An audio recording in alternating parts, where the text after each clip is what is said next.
Hello, I'm GINO D'ACAMPO and today I am in Manchester. This city is famous for its pies, pudding and of course my favorite, the hot pot.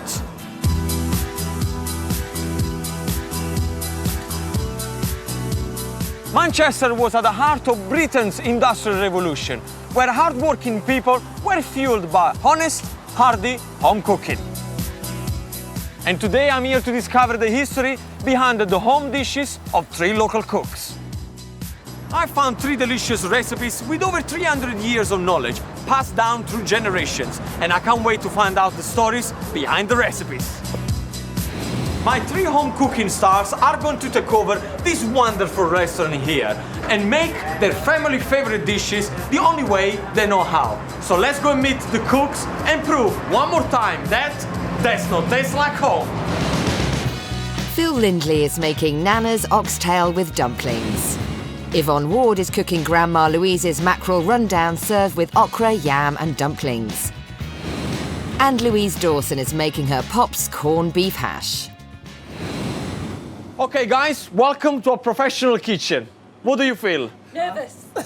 Nervous? Very Excited. nervous. Yeah. It's a bit different from your own kitchen at home, is it? Yeah. If you need anything, just ask us around. There's a lot of professional chefs around here, but mainly you're gonna have to prepare it by yourself. This is your dish, okay? All right, off we go, off we go. Come on, everybody into the station. Let's find out how to make our first cook's dish at home. Phil Lindley is a 42-year-old builder who lives in Timperley near Manchester, with wife Angela and children Georgia, Josie and Polly. Today he's going to be cooking his Nanna Valerie's oxtail with dumplings. Nanna Valerie discovered the tasty cut of oxtail during the rationing days of World War II. So, oxtail, we're going to toss it in flour with salt and pepper in to give it a good coating. And I can still remember the smell of walking into my Nana's house and smelling the oxtail stew. Lovely. That's ready now for frying off in the big pan. Right, herbs. Rosemary, thyme, parsley. My Nana never added fennel or garlic. It was basic cookery skills in those days. It was the oxtail, it was fried, it was onions, it was carrots, it was stock. Did have it with potatoes or, with bread. But I think as like it's come down from my mother to me, we've all added our own little bit. Okay, that's all nicely sealed now. Onions, fennel, garlic. Flavours are superb. Now we've got the secret ingredients. Juniper berries, small handful of fennel seeds. Right, secret ingredient number 2, the anchovies. They won't stay whole, they will actually totally break down. We've not got loads of oil swimming around in it. It's pretty much been taken up by the onions, the herbs, the fennel. Now, I always use the scissors for cutting up my chillies. It saves you getting the chilli on your fingers and burning your eyes. The chilli just gives it just a little bit of a nip at the end. Again, it's one of those things you don't have to put in if you don't want to. I like it. I'd have chillies with everything if I could. Let's get the oxtail back in. Right, final parts of this stage is a bit of red plonk. Doesn't have to be anything very expensive. A patio sipper, as they call it. 2 beef stock cubes and 1 chicken stock cube. If it's just all beef stock going in there, again, I think it can become a little bit overpowering. In go the carrots. Lid back on. And now we're ready to go into the oven. So there we go, so that's in the oven now for 2.5 hours, 3 hours. 2 packets of dumpling mix, makes roughly 12 to 14 good-sized dumplings. That's what we finished the dish off, so I'm going to mix these up in a minute. In fact, I've never actually done dumplings from fresh. I always use packet because they are so good. Right, we're ready for the dumplings to go into the dish. 15 to 20 minutes, we'll check them. They should be ready. Away we go.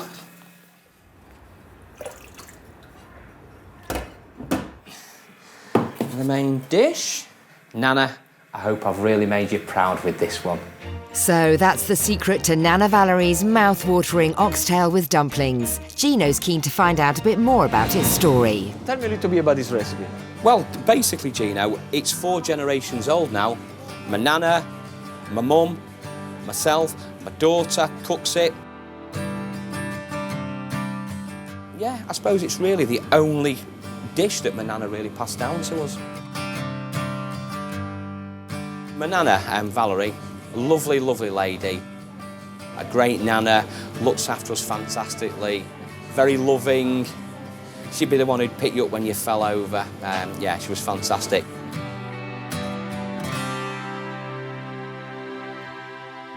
My uncle Bob used to work at Smithfield Market, which is a very famous market in Manchester. Okay. If he worked on a Saturday morning, they would give them a cut of meat.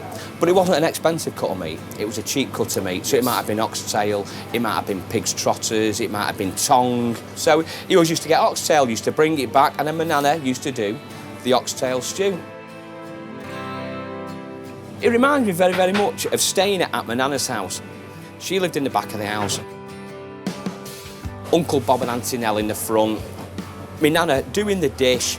My mum and dad turn up to pick us up, us all sitting down around the table, us all eating it. Proper family times, basically. Such a beautiful thing, isn't it? Because you remember this thing about family. Yeah.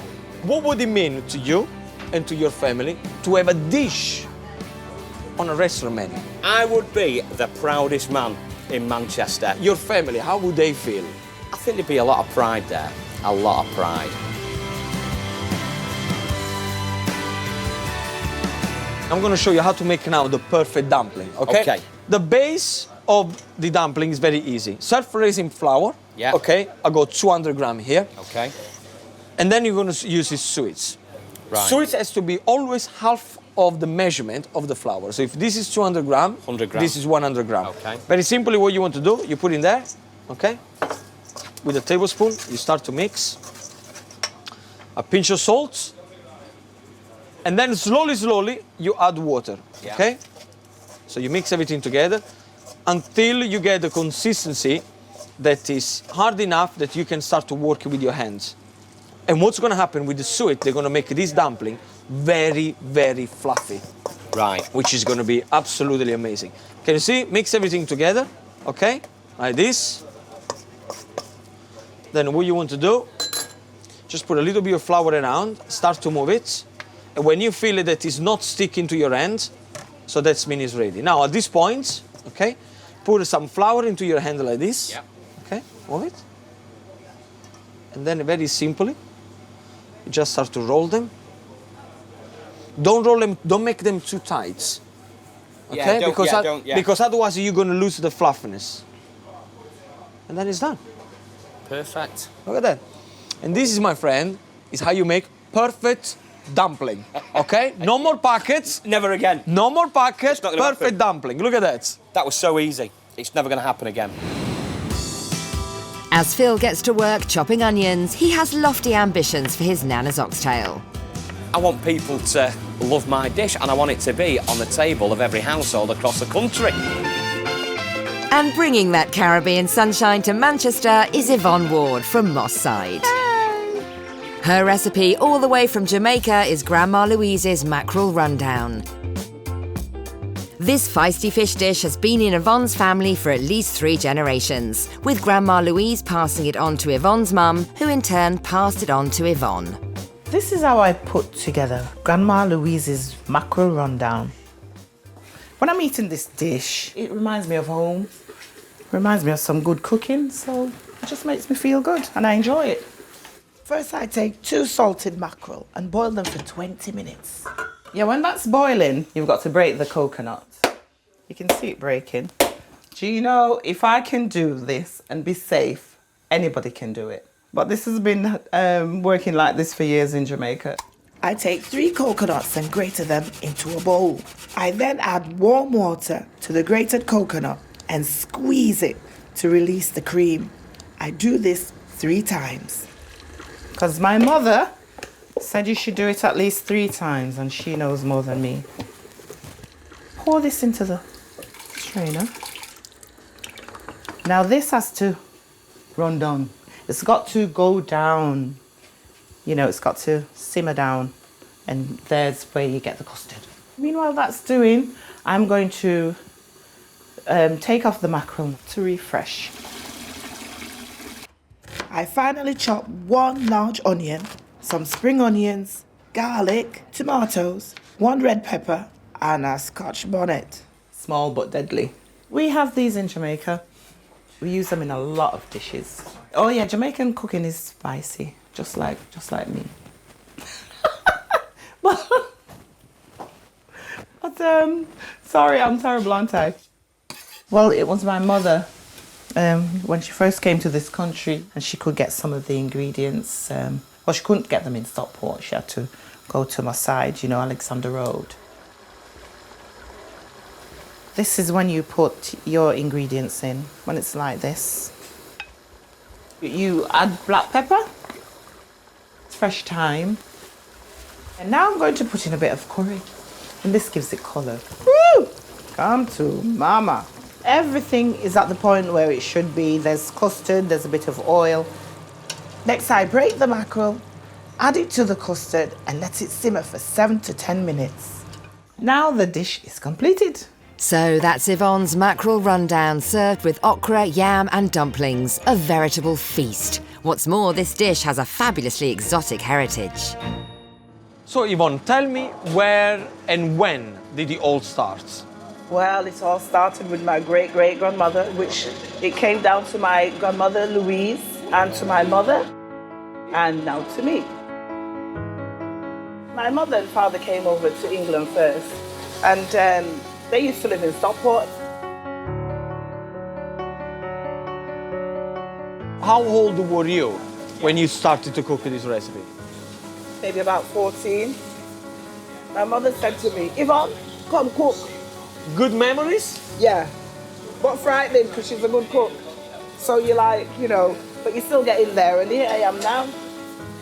When you're eating it, it does remind me of home. It reminds me of the lovely countryside, that sunshine. As you wake early in the morning and the sun rises, can you imagine that?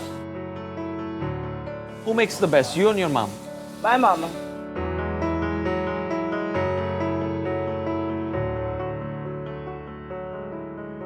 A lot of people can cook, Gino, but there's a taste. I'm not being funny, my mum's a good cook. There are a lot of good cooks. I think it's the heart. But she's the heart, definitely, definitely. It's how much heart do you put into the food? And look at what she's done to me. I can see a beautiful woman there. I can see a beautiful woman. Now, tell me, what would it mean to you and to your family to win today? For me, it's good to be making it here. I don't have to win. If I win, I'm really not looking at the winning. I'm looking at just showing this dish. So, Yvonne, tell me, why are we using salted mackerel and not fresh mackerel? It's great. It's great for this dish, Gino, and the flavour that's in it. And the flavour? Yes. And of course, once it's salty, it's not very oily. No. So there you have it, a great tip. If you want your mackerel not to be too oily, and if you want a beautiful flavour, nice and flaky, salted mackerel is the way, not the fresh one. Yvonne gets to work preparing the coconuts for her mackerel rundown. With 3 hours until service, the pressure is on as our home cooks busily prepare their family favourites for the first time in a professional kitchen. Each cook is hoping that Gino will choose their dish to take pride of place on this restaurant's menu for a month. So the menu is beginning to look marvellous. 2 great cooks, 2 great dishes, and a lot of history. There's just one more cook to meet. Louise Dawson is a 46-year-old housewife from Hale Barnes, who lives with husband Matt and children Joel, Samuel and Olivia. Her family dish is Pop's corned beef hash. This classic northern recipe spans 4 generations of Louise's family and was first made by her great-grandparents in the early 1900s. It's just something as a family we've always done. My dad used to cook it for us, hence it's called Pop's corned beef hash, which is what my children call him. They don't call him Grandpa or Grandad, they call him Pops. First, I peel and chop Maris Piper potatoes and carrots. Chop 2 onions. Rustic, that's my phrase for it, it's rustic. Last year, many arguments amongst my dad, my husband and a friend of ours who made the best corned beef hash. So to put an end to all the arguments, I said, right, everybody here, we'll have the corned beef hash challenge. And Pops won and won the Hashes trophy. I throw the carrots, potato and the large diced onion together into a pan and add the stock to the pan. Right, that will probably take about 20 minutes. Little tip, always keep corned beef in the fridge because if you don't, it's an absolute nightmare to cut into cubes. The carrots are cooked, all the onions are cooked, and they're just sort of starting to, as my phrase is, fall in the water. So what I need now, just to put the peas through, I've got some frozen peas here. I always use frozen peas because they're the closest thing you can get to fresh, really, aren't they? So we've got a little bit of extra colour in there now, starting to liven it up a bit. I'm just going to drain the cooking liquor and keep it. My grandparents had a corner shop. They had lots of fruit and veg and things obviously around them and tinned goods, and I think it was created sort of using what they had, and originally it was I think it was sold in the shop to make extra money during and after the war. Now what I'm going to do is I'm just going to put corned beef in, just put the raw onion now through it, adds a little bit of texture. Right, now time for the secret ingredient, and I'm just going to add a little bit of this. What you've got here is oyster sauce. This would not have appeared in my great-grandparents' recipe. It's something that my parents have added, well, my dad especially, and it just brings out beefy flavours in anything. And now for the finishing touch, I always like to sprinkle on some chopped parsley. That's Pop's corned beef hash, a fabulous dish with a fascinating story behind it. Tell me a little bit about the dish. Tell me, where did it all start? Started early 1900s with my great-grandparents, Charles and May, and continued through the family. We feel it originated as a beef hash. Okay. You know, fresh beef. Fresh beef. But during the war and post-war rations and shortages, the thing most people had got was a tin of corned beef. Corned beef apparently was served to soldiers right through from, I think, the First World War, Second World War, and literally it was only sort of decommissioned, as it were, in 2009, would you believe? So it's part of army rations. Now, consequently, my grandfather, my mother's father, who was during the Second World War, he was part of the Normandy landings. What's his name was? Reg. Grandpa Reg. He would not eat corned beef. You try and give him this dish, you would give him this dish, no way, not happening. When I started to cook, it was probably early teenage years. Okay. But my father's always cooked. His mother taught him to cook because she had a corner shop, and he used to help her make pies. So he's always cooked. I see. So it's sort of come down the family. I've always watched my parents cook and my grandparents cook. That's how I learned to cook. And I remember him making this. It was just like he came in from work, you know, obviously needed something quick, simple, easy. Something so tasty? Tasty, lovely. So then I started early teenage years. I started to make it then. I know that somehow you became the queen of this dish, right? I know, because there is a trophy here that I see that you put in front of you. Do you know what? I've got to give that. That was Pop's. Look at that. That was my daddy, the Hashes trophy. The Hashes trophy. The We Hashes got it right trophy. here. Okay, so you obviously the proud owner of the Hashes We had a trophy. competition. We all argued. Everybody has their own version of this dish. It seems to be one of those that everybody's got their own version. So to second, But your version we won. is a perfect one. Well, according to us, yes. What would it mean to you to win today and have your dish on a good restaurant menu for 1 month? For my dad, really, I think. It's Pop's corned beef hash. It'll be hopefully his name that'll be on it. I'm a bit of a daddy's girl. So I'd like to win for him as much as anything. I have to say, Louise, when I saw you cooking your dish at home, there was one thing that I was very concerned about it, and it's the way you present the dish on the plate. Okay? At home, it's absolutely fine. Here we are in a restaurant. People are going to come in, they're going to pay good money for your dish, and it's going to have to look much, much better than that, okay? I'm not going to do it now, okay? I'm going to tease you with this ring here. I'm not going to propose to you, don't worry about it, but I'm going to tease you because later on, just before service, I'm going to give you a tip and everybody at home on how to present a very simple dish beautifully, okay? So you carry on with the preparation and I'll see you later on. Thank you. With just 2 hours to go until service, tension is mounting for our 3 home cooks as they continue their preparations for the soon-to-be arriving customers. Phil has a major anxiety about cooking oxtail in a professional kitchen for the first time. Biggest concern really is the oxtail being tender. It's got to cook for a good 2.5, 3 hours, so it's got to be tender. I love it spicy and I love the hotness of the chilli, but I don't want the restaurant to feel that the mouths are on fire and basically ruin the dish. Yvonne is busy soaking her mackerel, but is worried about the timings of her dish, as a slow start could spell disaster for service. Just want to get it right. And if my mum was here, oh, she'd be at it already. You put on the mackerel yet? Make sure there's enough water.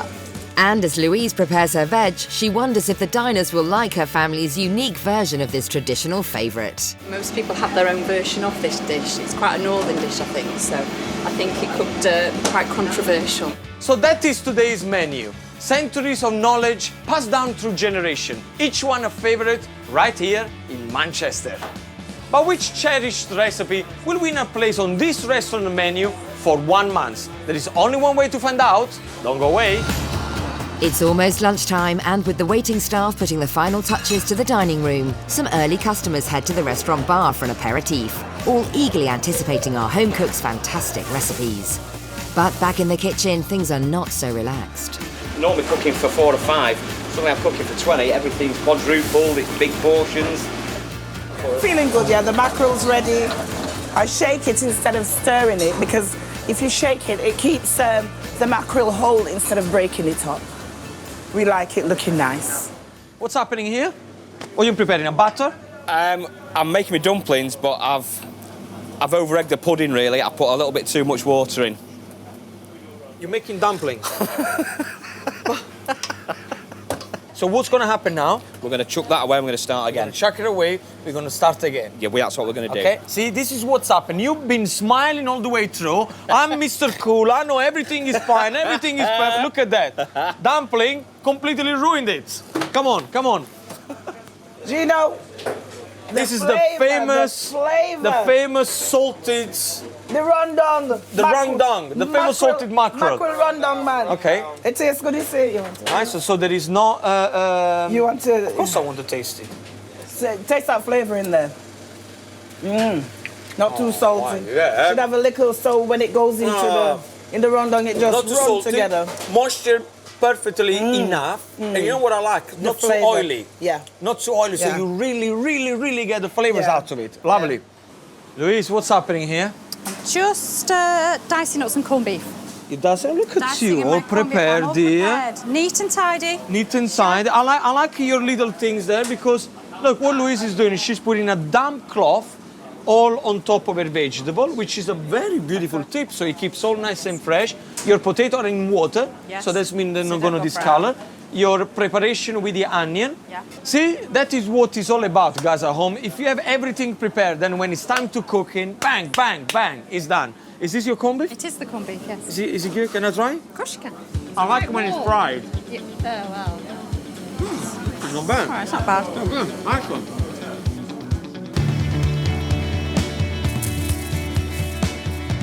Despite the pressures of the kitchen, it's time for lunch, and whether the cooks are ready or not, the diners are making their way out of the bar and up to the restaurant. With such a fabulous array of dishes, the customers will have a difficult choice to make, so our 3 home cooks will really have to impress them. So how are you feeling? Nervous. But you should feel nervous, because let me tell you why. Now is when we're going to start to get serious, okay? The paying customer are out there, okay? So the restaurant is getting filled as we speaking. Before we start service, which is going to be about in 10 minutes time, what I want you to do is go back to your station, okay? Prepare one of the dishes just exactly the same way you would prepare for the diner. Because I need to see it, I need to taste it, I need to judge how does it look like. Because if I don't like it, it's gonna go back because your dish has to be perfect, okay? Yes, chef. So back to your station, and I need this dish ready here in 5 minutes, okay? Yes, chef. Yes, chef. Good. By the end of lunch service, Gino will award one dish the honour of being on this restaurant's menu for a month. His decision will look at 3 main criteria: cost of ingredients, preparation time in the kitchen, and the reaction of the diners. With Gino as head chef, it's his job to make sure that everything leaving the kitchen is perfect. So before anybody orders, each dish must pass his taste test. First up is Phil with his Nanna Valerie's oxtail and dumplings. There we go, Is chef. your dish? Oh wow, look at that. Nice, very hot. Is this exactly the same way you're going to serve it, right? Yeah. Looks good. Nice gravy. This is the dumpling. Dumplings good. Okay. You have a good recipe for this dumpling. Where did you get it from? From a great teacher called Gino. Oh, nice one. It's quite fiddly. But you know what? It's absolutely gorgeous. Very, very nice. Next, Yvonne's mackerel rundown with okra, yam and dumplings. Wow, look at that. That's fantastic. Tell me a little bit about the dish as I'm trying it. Yeah, that's dumpling made with white flour and cornmeal flour. It's very firm. Very hard. It is not like the English dumpling. Okay. But it goes with the dish. Are you sure that they will understand your You need a hard fork. dumpling? Well, food, let's try it. Very firm. Yeah? Very firm. This? Okra, Okay, I love okra. al dente. And that's the mackerel rundown. Careful with the bones. Oh, wow. Yeah? The flavors are unbelievable. Yeah. Well presented. And the yam. Yeah, yum is great. Oh, yeah. Well, we just have to tell the waiter, okay, then to tell the customer that just in case there's bones the bones, inside. definitely. That's Okay. the only thing with the dish. the Well done. bones. Good dish. Bring it back to you. Thank you. And finally, it's Louise's turn with her Pop's corned beef hash. Okay. What do you think about the... what it looks like? Rustic. Rustic? Rustic. To me, the way you present it, it looks like what I would give it to my cats. Okay, chef. Into a bowl, Yes. okay? With everything is mixed in there, and it's not going to be good for a restaurant. I will eat this at my house, or perhaps at your house, Yeah. okay? And I will be very, very happy. But these people here, they're paying good Yes. money for this dish, Yes. so we're going to have to do more than that. Okay. So let me show you how very simply we can make this dish look absolutely beautiful, okay? So first of all, we get ourselves a cooking ring. Have you got one of these on at home? Do, yes, chef. Yes? Okay, good. Now, I got some red cabbage here. Then we do it very simply. We're just going to put it around, like this. Make sure that everything is nice and clean on the plate, okay? Then exactly the same dish, we're going to pick it up. We're going to put it in the middle of the ring, okay? Okay, so you put it down. You press it. Don't press it too much. Okay. Remember, I still want to get the texture. Then look what I'm going to do. Because I know that sometimes you serve this dish at home with brown sauce, right? That's right, yeah. Now, with the brown sauce, what we're going to do is very simple, okay? Yes. We are going to dedicate this to Pops. And to do that, we're going to do this. Look.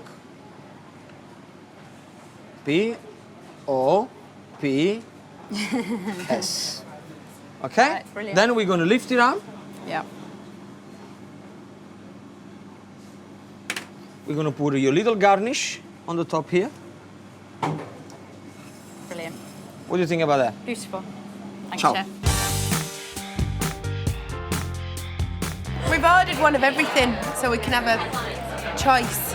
No, it looks really interesting, really tasty. Yeah, looking forward to trying some of the dishes. We're going to have the Jamaican mackerel. I just think it looks really interesting. I'm not actually decided because I can't decide.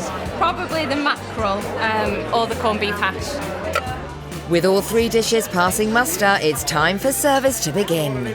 The service, the way it's going to happen is very, very simple. All the plates, we're going to serve them from here. So I want all the plates on this pass here on my left, okay? When I call your dish, the only thing I want to hear is yes, Gino, or yes, chef, whatever you want to do it. Understand? Yes, Gino. Yes, chef. Yeah, because it's important that you reply to me, because otherwise, what's gonna happen? I don't know that you got the information that you need. So you understood? Yes, chef.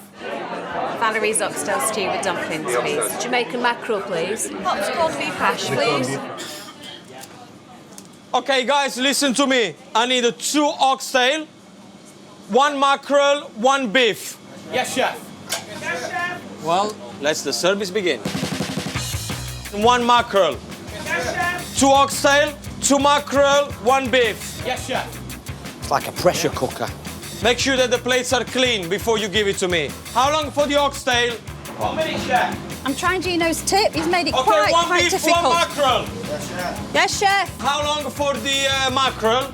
Come in, chef. Hey, look at the plate underneath. Look at the plate underneath. Awesome, look at that. Well done. Each turn. Well done. Thank you, chef. Finally, Gino is happy and allows the dishes to make their way out of the kitchen. Looks really nice. I love the pops, really sweet added touch because I'd forgotten about that and that made me smile. And yeah, looking forward to tucking in.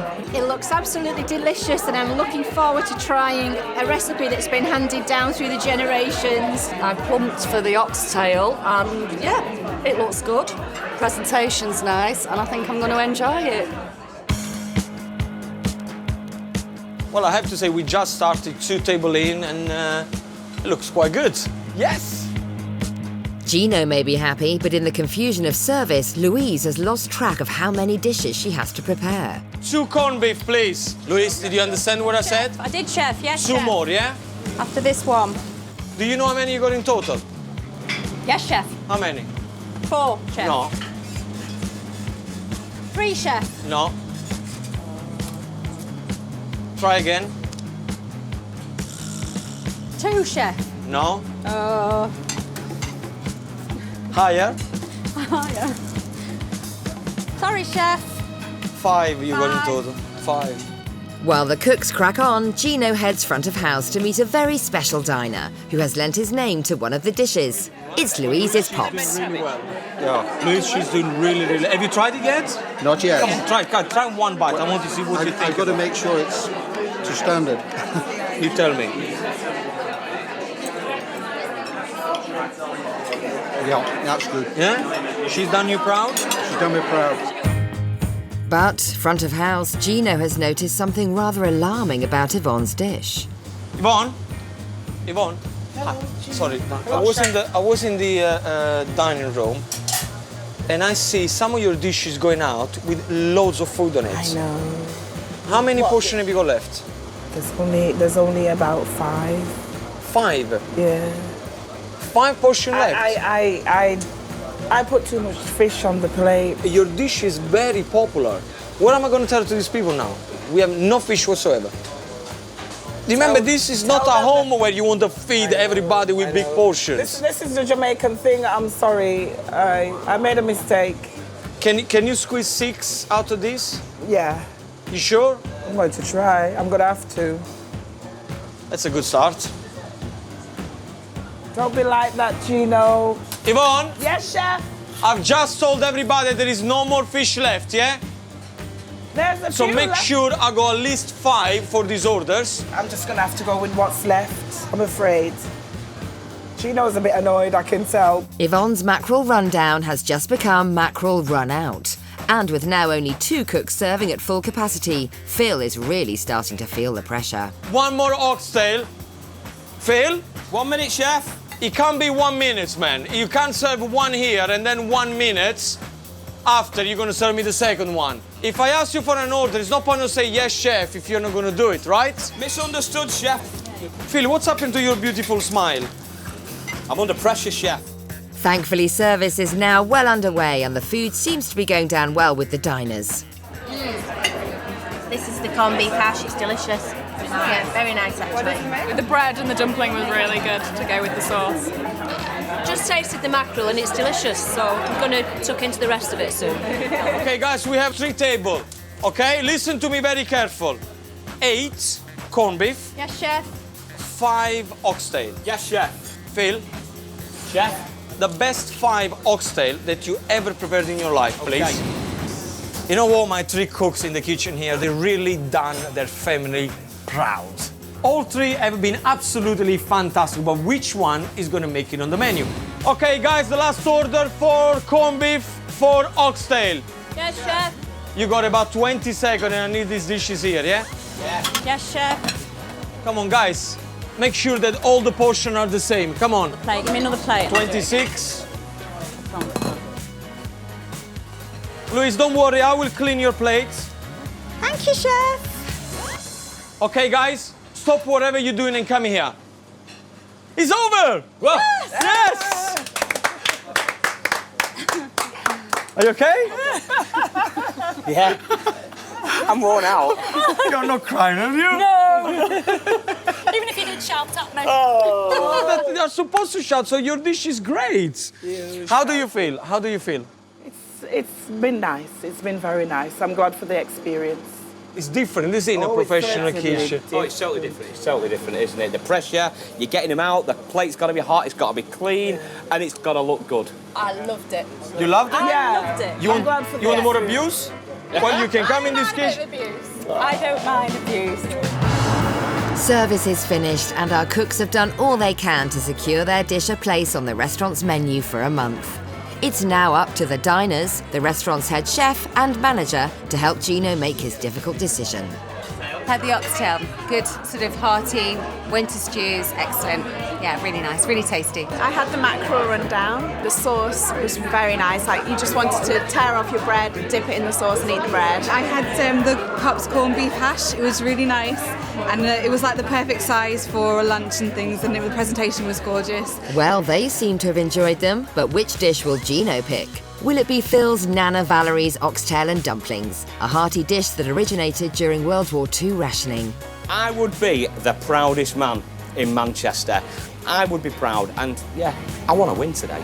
Or Yvonne's Jamaican mackerel rundown, served with okra, yam and dumplings, an exotic dish that has travelled nearly 5,000 miles, spanning 3 generations of Yvonne's family.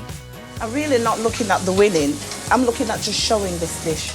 Or will it be Louise's Pops corned beef hash, a dish that spans 3 generations and over 100 years, a firm favourite in Lancashire? For my dad, really, I think. It's Pops corned beef hash. It'll be hopefully his name that'll be on it. I'm a bit of a daddy's girl, so I'd like to win for him as much as anything. So guys, did you enjoy your food? Yeah. Was it good? Yeah. Well, let's welcome our 3 home cooks. Come on, come here, guys.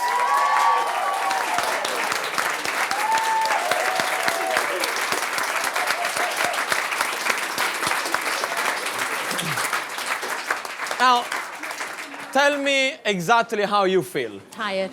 You feel Very tired? tired, yes. Okay. Yes. Much respect to those chefs in there. Yvonne? Yeah, I second that. But I feel good. You feel good? See, Yvonne, she hasn't stopped dancing during the cooking. That's why. Now, of course, today it can only be one winner. It can only be one winner. Although we feel that we're all winners. You are a winner. I'll tell you right now, you are a winner because very few people will ever have the chance to cook a dish at home for so many years and then come into a professional kitchen and cook for paying diners. Okay, so whatever you've done today, seriously, I take my hat off because it's been extremely hard for you guys. But you know, it can only be one winner though. Today, the winner of There's No Taste Like Home is...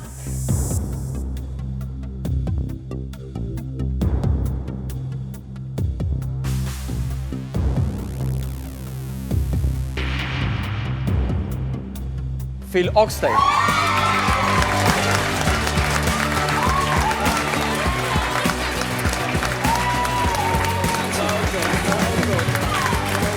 Come here! How you feel, man? You okay? Are you good? Yeah. Yeah? I don't believe it. This is for you. This for you. Come on! Really, a big thank you to Nanna, to Valerie, who introduced the dish to us, who taught us how to cook it. Yeah, she's probably looking down thinking, yeah, well done, family, well done. You know, I'm chuffed. I met 2 lovely people today, apart from all the chefs and that. But they're 2 lovely people, so I'm really glad. I'm happy. Would have been nice to win, but I didn't come for the winning. I feel good. really proud of where I've got to today, especially with the dish and the improvements that we made to the appearance, and that was really interesting. Quite a surprise when we did the pops thing on the plate, and it was lovely. What an amazing result for Phil and his oxtail dish. It was absolutely fantastic. Now don't forget to join me next time where I will meet 3 more very talented home cooks, all eager to prove that does not taste like home.